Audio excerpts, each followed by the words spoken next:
कभी नहीं रुकता। घड़ी की सुइयां चलती रहती है। हर सुबह के साथ दिन बदल जाता है। 7 दिन में हफ्ता बदल जाता है। कैलेंडर की तारीख के साथ महीने बदल जाते हैं और बस देखते ही देखते साल गुजर जाता है। हम दिन, हफ्ते और महीनों के बीत जाने को उतनी तवज्जो नहीं देते। हम बीते हुए साल को विदाई देते हैं, उसे अलविदा कहते हैं। बहुत सारी अच्छी बुरी घटनाओं की याद करते हैं, क्योंकि बाद में उन घटनाओं को हम साल ही के सहारे तो याद करते हैं। साल 2022 को कई अच्छी, बुरी और ऐतिहासिक घटनाओं के लिए याद किया जाएगा, खासकर हिमाचल प्रदेश में। वैसे तो हिमाचल प्रदेश नए साल के स्वागत के लिए जाना जाता है और दूर दूर से सैलानी यहाँ दिसंबर के आखिरी हफ्ते की शुरुआत होते ही नए साल का स्वागत करने के लिए आने लगते हैं। लेकिन 2022 के दिसंबर में विदाई की सबसे बड़ी कहानी लिखी गई विदाई सत्ता से भारतीय जनता पार्टी की, जिससे चुनाव में रिवाज बदलने का नारा दिया था। 2022 ने रिवाज बदला, लेकिन भाजपा के लिए नहीं, कांग्रेस के लिए। कांग्रेस सत्ता में आई, लेकिन सत्ता का केंद्र हॉली लॉज नहीं बन पाया।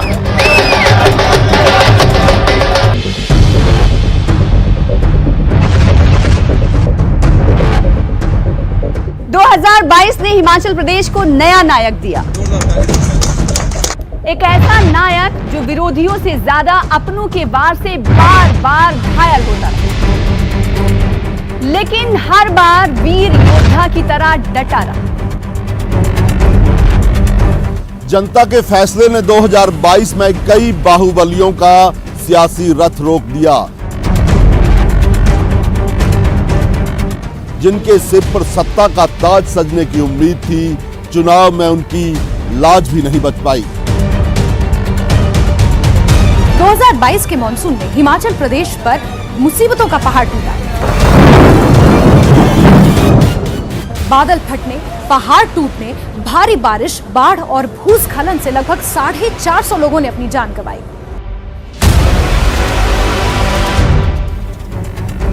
देश के पहले वोटर मास्टर श्याम शरण नेगी की जिंदगी के आखिरी साल के तौर पर याद किया जाएगा साल 2022। श्याम शरण नेगी जी के दुखद निधन की भी खबर मिली। ऐसी तमाम तर घटनाओं को याद करने के लिए चलिए देखते हैं साल 2022 के यादगार लम्हे।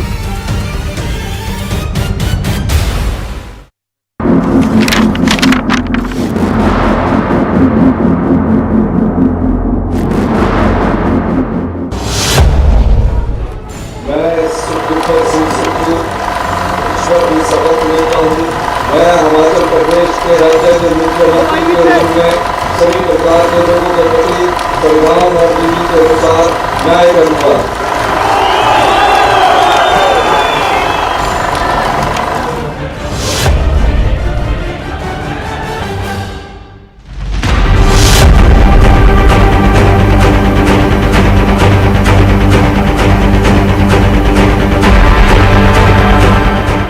दो 2022 के 11 दिसंबर की तारीख हिमाचल प्रदेश के इतिहास में हमेशा हमेशा के लिए दर्ज हो गई। इतिहास जो शिमला के रिज मैदान पर बना, हजारों लोगों की भीड़ उसकी गवाह बनी। कांग्रेस नेता राहुल गांधी कन्याकुमारी से कश्मीर तक की अपनी भारत जोड़ो यात्रा छोड़कर उस लम्हे का गवाह बनने पहुंचे थे। साथ में उनकी बहन और कांग्रेस महासचिव प्रियंका गांधी भी मौजूद थी। छत्तीसगढ़ के मुख्यमंत्री भूपेश बघेल और राजस्थान के मुख्यमंत्री अशोक गहलोत भी गवाह बने। 24 साल बाद गैर गांधी परिवार से कांग्रेस के अध्यक्ष बने मल्लिकार्जुन खड़गे भी अपने नेतृत्व की पहली कामयाबी का जश्न मनाने पहुंचे थे।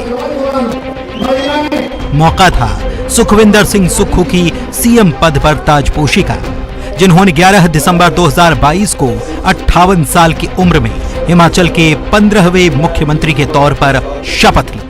भारत के संविधान के प्रति सच्चिता और निष्ठा रखूंगा। मैं भारत की प्रभुत्ता और अखंडता को अक्षुण्ण रखूंगा। मैं हिमाचल के राज्य के मुख्यमंत्री के रूप में अपने कर्तव्यों का श्रद्धापूर्वक और शुद्ध अंतकरण से निर्वहन करूंगा। सुखविंदर सिंह सुक्खू के शपथ लेते ही 11 दिसंबर 2022 की तारीख असाधारण हो गई और एक साधारण परिवार में जन्म लेकर सीएम की कुर्सी तक पहुंचने वाले सुक्खू सियासत के नए नायक बन गए, जिनके संघर्ष की कहानी भी असाधारण है।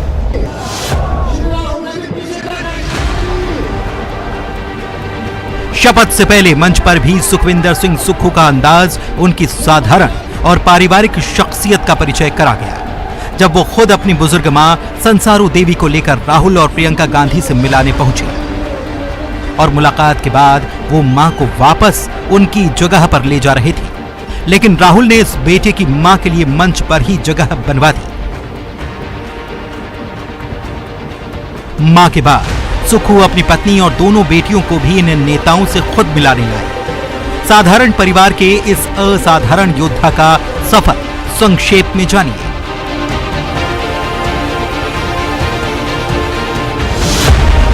छब्बीस मार्च 1964 को नादौन के सीरा गांव में जन्म हुआ। पिता रसील सिंह एचआरटीसी में बस ड्राइवर थे।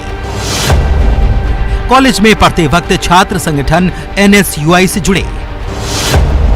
1983 में संजौली कॉलेज एससीए के महासचिव चुने गए। 1984 में संजौली कॉलेज एससीए के अध्यक्ष चुने गए। 1988 से 1997 तक एनएसयूआई के प्रदेश अध्यक्ष रहे। 1997 से 2007 तक यूथ कांग्रेस के प्रदेश अध्यक्ष रहे। 2013 से 2018 तक हिमाचल प्रदेश कांग्रेस के अध्यक्ष रहे।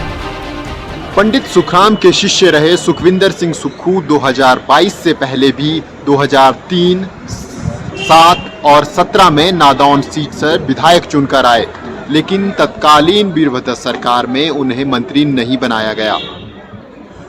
जब हाईकमान ने सुखविंदर सिंह सुक्खू को प्रदेशाध्यक्ष बनाकर भेजा, तब भी वीरभद्र ने उन्हें खास तवज्जो नहीं दी।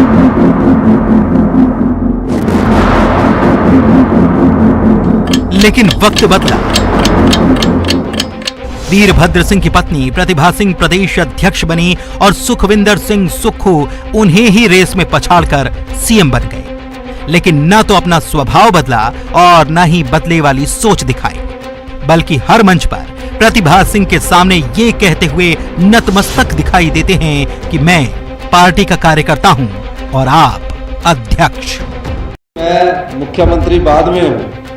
पहले मैं प्रदेश कांग्रेस कमेटी के जो हमारी अध्यक्षा श्रीमती प्रतिभा सिंह जी, उनका एक सक्रिय सदस्य हूं, जो कि मैं आगे बताता हूं। अब तक सामने आई सीएम सुक्खू की शख्सियत की वजह से कुछ लोग उन्हें सियासत का रियल हीरो मानने लगे हैं, तो कुछ लोग संघर्षों की भट्टी से निकला एक जननायक।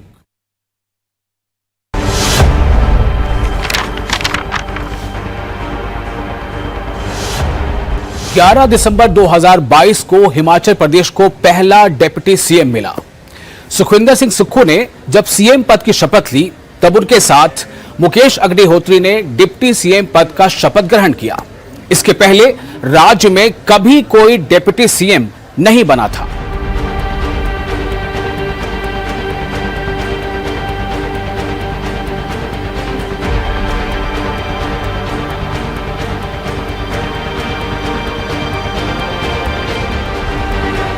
ना ही मुकेश अग्निहोत्री ने यह सोचा होगा, ना ही किसी और ने।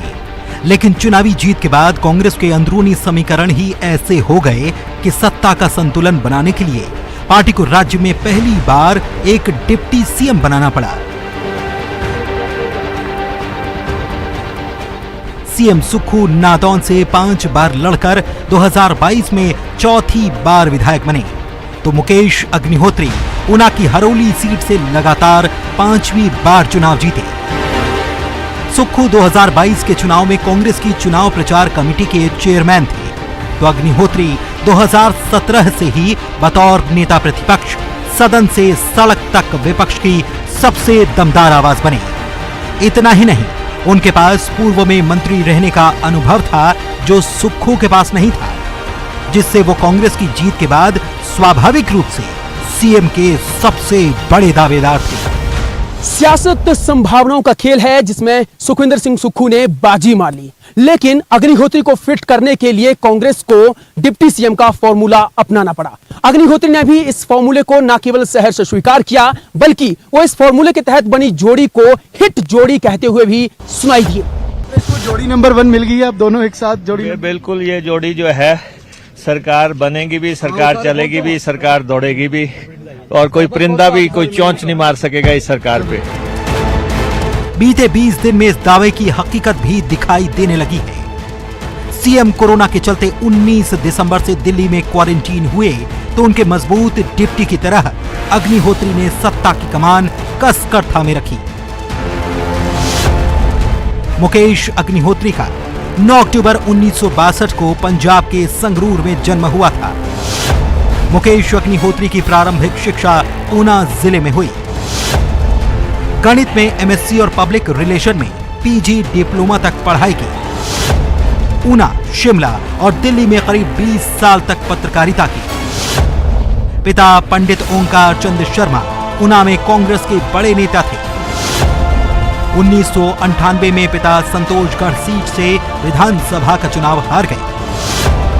2003 में उसी सीट से वीरभद्र सिंह ने अग्निहोत्री को टिकट दिलाया। 2003 से ही लगातार चुनाव जीत रहे हैं मुकेश अग्निहोत्री। 2012 और 2017 में वीरभद्र सरकार में उद्योग मंत्री भी रहे। संसदीय कार्य, सूचना, जनसंपर्क और श्रम विभाग के भी मंत्री रहे। सुखविंदर सरकार में डिप्टी सीएम बने मुकेश अग्निहोत्री को इस बार जल शक्ति, परिवहन और भाषा, कला एवं संस्कृति विभाग का जिम्मा मिला है। कुर्सी संभालते ही मुकेश अग्निहोत्री इन विभागों में बड़े स्तर पर बदलाव की कोशिशों में जुट गए हैं। 8 दिसंबर 2022 की तारीख का इंतजार तो 26 दिन पहले 12 नवंबर से ही बहुत बेसब्री के साथ किया जा रहा था।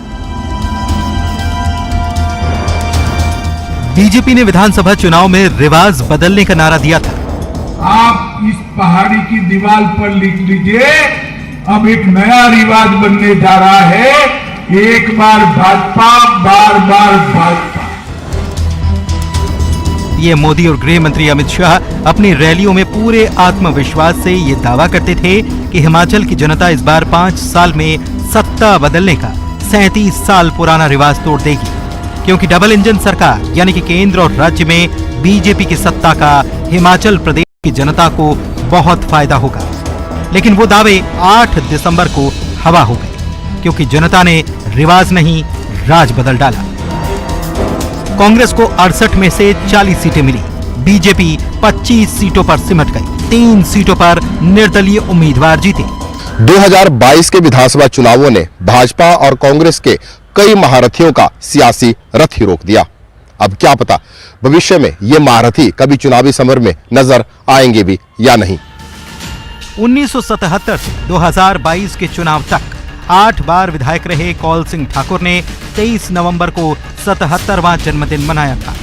लेकिन 8 दिसंबर को आए नतीजों ने उन्हें 9वीं बार विधानसभा पहुंचने से रोक दिया। डलहौजी से कांग्रेस की उम्मीदवार आशा कुमारी 7वीं बार विधानसभा में पहुंचना चाहती थी, लेकिन नतीजों ने उनका रथ भी रोक दिया। भरमौर सीट से 75 साल की उम्र में कांग्रेसी दिग्गज ठाकुर सिंह भरमौरी भी लगातार दूसरी बार हार कर किनारे। वहीं श्री नैनाजी विधानसभा सीट से कांग्रेस के एक और दिग्गज रामलाल ठाकुर की हार से उनके सियासी सफर पर भी ब्रेक लग गया। 2022 इन चारों के लिए अच्छा नहीं रहा, क्योंकि नतीजों से पहले इनका नाम सीएम की रेस में चल रहा था। कांग्रेस के इन 4 नेताओं के साथ 2022 के नतीजों से बीजेपी के भी कई नेताओं का सियासी भविष्य अंत की ओर अग्रसर दिखाई देने लगा है। बड़ी बात यह है कि सत्ता में रहते जयराम कैबिनेट से 11 में से 8 मंत्री चुनाव हार गए। मंत्री रहे सुरेश भारद्वाज कसुमटी सीट से, डॉक्टर राजीव सैजल कसौली सीट से, राकेश पठानिया फतेहपुर सीट से सरवीण चौधरी, शाहपुर सीट से वीरेंद्र कंवर, कुटलैहड़ सीट से रामलाल मारकंडा, लाहौल स्पीति से गोविंद सिंह ठाकुर, मनाली सीट से और राजेंद्र गर्ग घुमारवी सीट से चुनाव हार गए। बीजेपी ने मंत्री महेंद्र ठाकुर को पहले ही विदाई देकर उनके बेटे रजत ठाकुर को मैदान में उतारा था, लेकिन न तो धर्मपुर में पिता का नाम बेटे के काम आया, न ही हमीरपुर संसदीय क्षेत्र में पिता प्रेम कुमार धूमल और पुत्र अनुराग ठाकुर का जलवा दिखा, जहां की 17 में से 12 सीटों पर बीजेपी को धूल चटाकर जनता ने 2022 का चुनाव कांग्रेस के नाम कर दिया।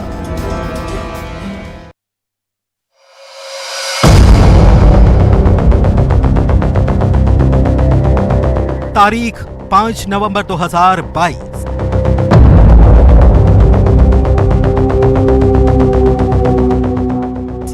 अंतिम संस्कार की इन तस्वीरों के साथ 5 नवंबर 2022 की तारीख हिमाचल प्रदेश और देश के इतिहास में हमेशा हमेशा के लिए दर्ज हो गई। किन्नौर के शोंगथोंग में सतलज नदी के किनारे राजकीय सम्मान के साथ देश के पहले वोटर का अंतिम संस्कार हुआ, जिन्हें लिविंग लेजेंड कहा जाता है। हम बात कर रहे हैं मास्टर श्याम शरण नेगी की, जिन्होंने 106 साल की उम्र में 5 नवंबर 2022 को दुनिया को अलविदा कहा। मास्टर श्याम शरण नेगी किन्नौर जिले के कालपा गांव के रहने वाले थे। देश में आजादी के बाद पहली बार फरवरी 1952 में चुनाव हुआ, लेकिन सभी पर्वतीय क्षेत्रों में भारी बर्फबारी के चलते वोटिंग फरवरी 1951 में ही करवा दी गई। उस दौरान भी अपनी पहली वोटिंग में श्याम शरण नेगी औरों के मुकाबले आधा घंटा जल्दी पहुंचे, अपना वोट डाला और फिर अपनी चुनावी ड्यूटी पर वापस लौट गए। और तब से लेकर मृत्यु को 3 दिन तक पहले श्याम शरण नेगी वोट देने की अपनी ड्यूटी से कभी नहीं चूके।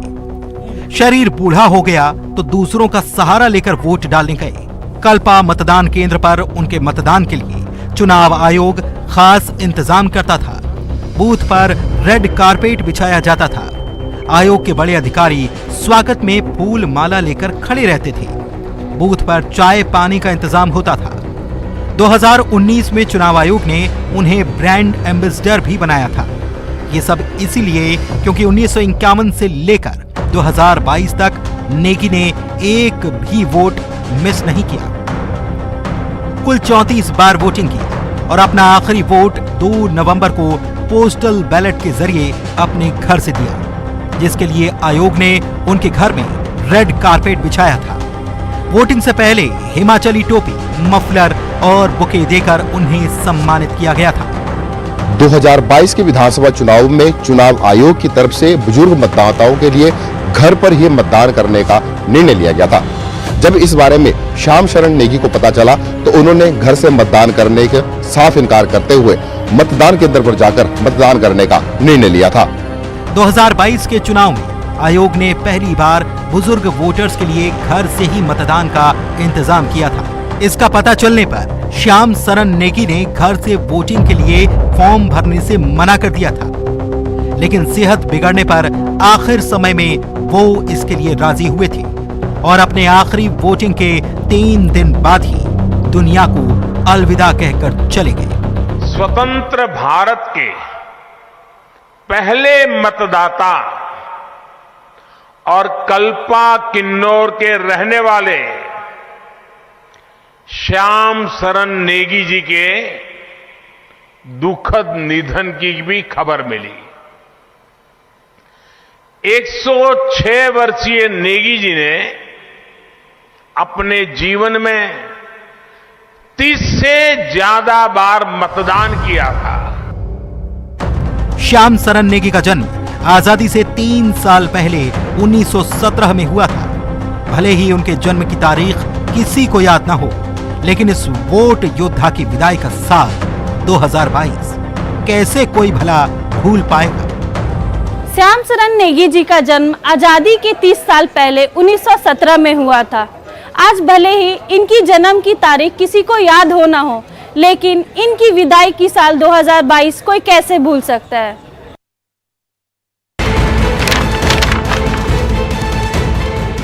17 अगस्त 2022 की तारीख किसी को याद रहे या ना रहे, पूर्व मुख्यमंत्री जयराम ठाकुर ये तारीख कभी भी भुला नहीं पाएंगे, क्योंकि इस दिन लिया गया एक बहुत बड़ा फैसला रातों रात बदल गया। 17 अगस्त को जयराम सरकार ने हिमाचल प्रदेश लोक सेवा आयोग की सदस्य डॉक्टर रचना गुप्ता को आयोग के अध्यक्ष बनाने की अधिसूचना जारी की। उनके साथ राकेश शर्मा, कर्नल आर.के. शर्मा और प्रोफेसर ओम प्रकाश शर्मा को HPPSC का सदस्य नियुक्त करने की अधिसूचना भी जारी हुई थी। 18 अगस्त को सुबह 8:30 बजे राजभवन में उनके शपथ ग्रहण समारोह का ऐलान भी हो चुका था, लेकिन रातों रात ये फैसला बदल गया। कारण पता किया तो बताया गया कि HPPSC के सदस्य डॉक्टर रचना गुप्ता ने आयोग का अध्यक्ष बनने से खुद मना कर दिया, लेकिन ये बात किसी को हजम नहीं हुई और सीएम जयराम ठाकुर विपक्ष के निशाने पर आ गए। कांग्रेस नेता विक्रमादित्य सिंह जयराम ठाकुर पर बड़ा हमला बोलते हुए उन्हें पलटू राम तक कह डाला। आरोप ये भी लगे कि बीजेपी के आला कमान के दबाव में सरकार ने रातों रात फैसला बदला।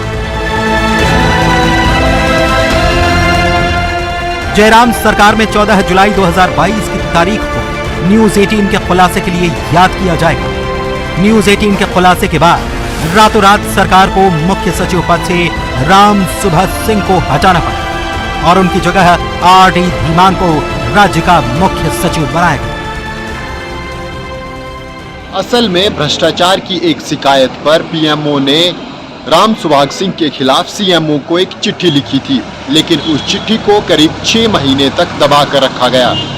लेकिन न्यूज 18 की करीब 1.5 महीने की पड़ताल के बाद खुलासा हुआ, जिसके बाद हड़कंप मच गया और प्रदेश सरकार को राम सुभाग सिंह को हटाकर R.D. धीमान को मुख्य सचिव बनाना पड़ा।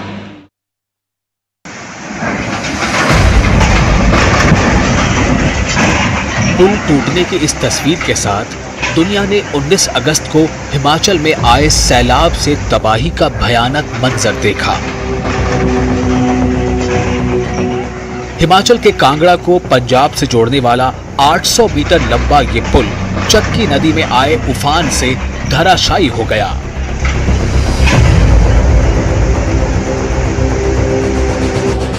– 2022 में बाढ़, बारिश और भूस्खलन से तबाही की और तस्वीरें देखने को मिली।